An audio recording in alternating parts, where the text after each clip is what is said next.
Finally guys happy new years all of you. 2025 सालको सम्पूर्ण देश तथा विदेशमा छरिएर बस्नुभएका आम नेपाली दाजुभाइ तथा इष्टमित्र लगायत सम्पूर्णमा अग्रिम शुभकामना।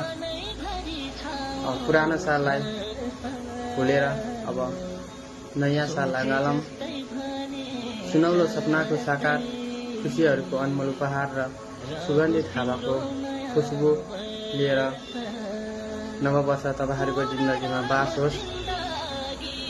नववर्षमा नयाँ बाटो खुलोस्, हर्ष उत्सुकताले दिन भरियोस्, प्रेम र मित्रताले मन खुलोस्। भगवानले तपाईको जिन्दगीमा धेरै खुशियाली छाओस्। नववर्ष 2082 को सम्पूर्णमा धेरै धेरै शुभकामना। I love you.